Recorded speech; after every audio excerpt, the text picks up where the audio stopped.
Hello everyone, today we're going to test a MAP sensor, a manifold absolute pressure sensor. This sensor is in charge of sensing the pressure inside your intake manifold.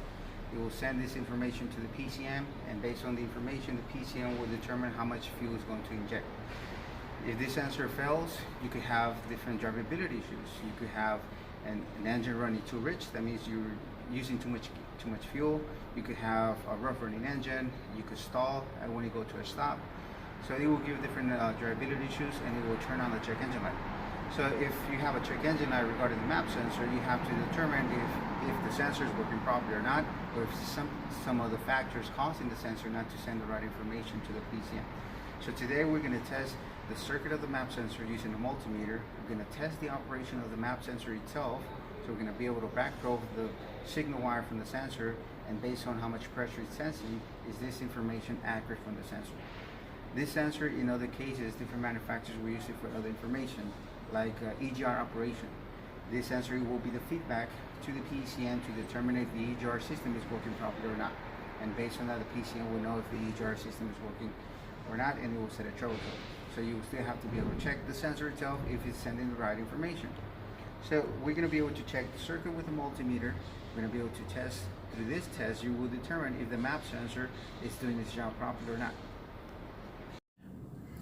Okay, I always tell everyone that in order to properly test any sensor, the first thing you should always do is grab an electrical wiring diagram and understand the diagram first in order for you to know what to look for so you can properly test. So let's look at this particular wiring diagram. We have the manifold absolute pressure sensor here, and it has three terminals. Terminal 1, which is a gray wire. Terminal 2, which is an orange wire with a black stripe. And the third wire, the third terminal, it's a light green wire. So according to this diagram, the gray wire, terminal number 1, the PCM supplies a 5-volt reference.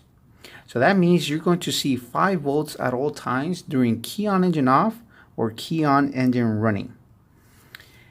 Terminal 2, the orange black wire, you're going to have a ground. This ground is being supplied by the engine control module, which is the PCM.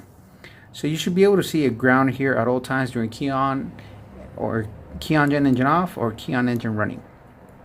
And at the third terminal, the light green wire, this is the signal from the MAP sensor to the PCM. So the PCM internally is sensing the voltage in here.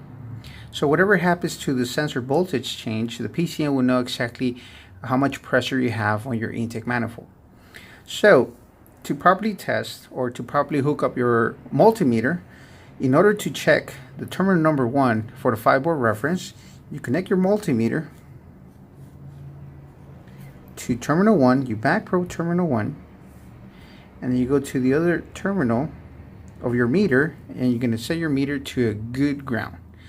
During key on engine off and key on engine running, you should be able to get around 5 volts.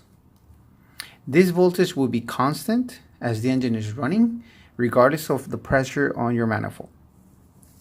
To check for terminal 2, you grab your multimeter, you ground one lead of the multimeter to a good ground, a known good ground, and then you backprobe terminal number 2. At this particular wire, you should have less than 0.10 volts, less than 100 millivolts. If you have any higher voltage than this, that means that you have a bad ground, which could affect how much voltage you're going to get from the MAP sensor. So you should always verify they have a good ground and a 5-volt reference at all times during key on engine off, key on engine running. If those voltages are good, then you hook up your multimeter to the signal wire, you backprobe the signal wire, and you put your other lead to a good ground. And here, according to the manufacturer specifications for this particular vehicle, during key on engine off, you should get around 4.5 volts. And when you turn on the car, key on engine running, if the engine is producing around 21 inches of vacuum at sea level, you should get around 1 volt. This voltage will change based on how much vacuum you have on the engine. So this voltage could vary according to this manufacturer specifications from 1 volt to 2 volts depending on the inches of vacuum that the engine is producing, which could be roughly from 18 inches of vacuum to 21 inches of vacuum, also known as inches of mercury. It's another measurement for vacuum. According to the service information, the MAP sensor has 3 wires. The gray wire, looking at the wire diagram, the gray wire is a 5-volt reference by the PCM. So if we backprobe the gray wire, we should be able to get close to 5 volts. In this case, you have 4.98 volts. That's our reference voltage, 5-volt reference voltage supplied by PCM. Then the orange wire with the black stripe, it's a ground supplied by the PCM. So if we backprobe this ground wire, you should be able to get close to 0 volts. In this case, you have 28 millivolts, which is 0.028 volts.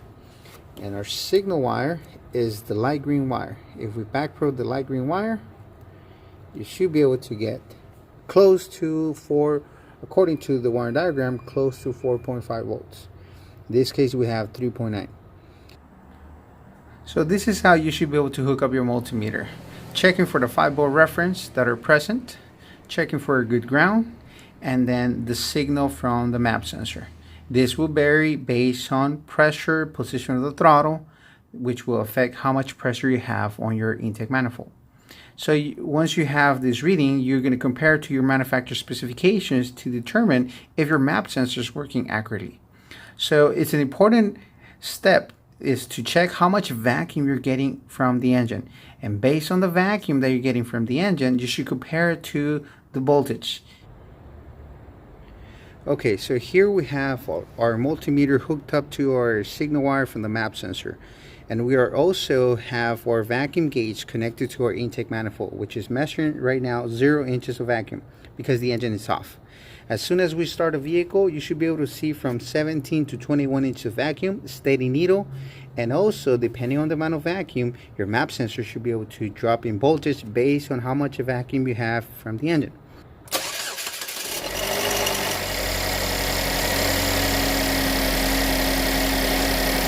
Here the engine is producing around 15 inches of vacuum, and we have around 1.8 volts coming from the MAP sensor. And as the vacuum starts to increase slightly, you notice that the voltage from the MAP sensor starts to drop.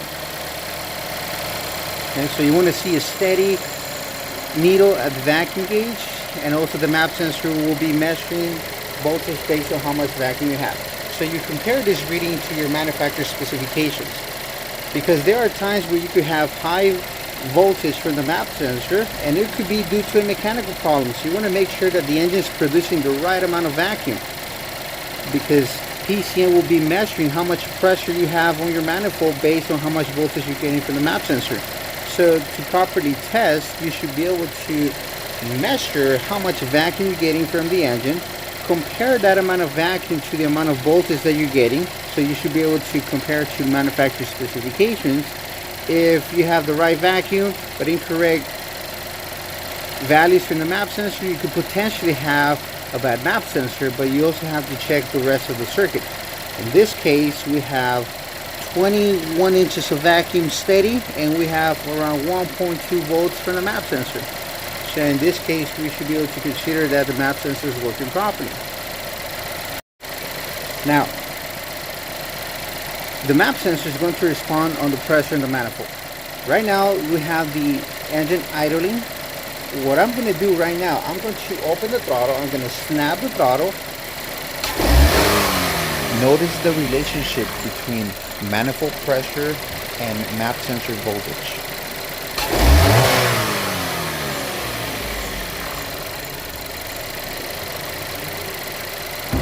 This is going to respond on how much vacuum you have on your engine, so it's basically going to respond also to your engine throttle. The PCM is going to be able to use this MAP sensor signal to control ignition timing, to control EGR valve, or to monitor the EGR operation in some cases, and also for ignition timing in advance. The PCM will use this sensor for different inputs. Another way to determine if your map sensor is working properly, it's you can hook up a vacuum pump to the map sensor, hook up your multimeter to the signal wire and to a good ground, and with key on engine off, you're going to have 0 inches of vacuum at the manifold, which is atmospheric pressure, and key on engine off, you should have around 4.5 volts, and with the vacuum pump, start applying vacuum to the map sensor. And based on vacuum, the voltage is going to start to drop as the vacuum starts to increase on the map sensor. So that's one way to test the map sensor. Just grabbing a vacuum pump, a multimeter, key on engine off, and you should be able to see a change on your map sensor based on how much vacuum you have on the engine. Another way to test the map sensor is using a vacuum pump. If you recall, the map sensor voltage changes based on how much pressure you have in your intake manifold. But there are times where the engine could be producing lower vacuum, where you could have a potential mechanical problem, and the map sensor will end up giving you higher voltage than expected, and you could end up with a rich mixture. So in order to properly test the map sensor and make sure that it's not the sensor the problem, you can test the sensor by its own. So here we still have the map sensor. What I have on the map sensor, it's a vacuum hose. Now this vacuum hose is attached to a vacuum pump. Now if you recall, based on how much vacuum, the map sensor voltage will start to change. So here we have key on engine off. We have 3.9 volts coming from the map sensor at 0 inches of vacuum.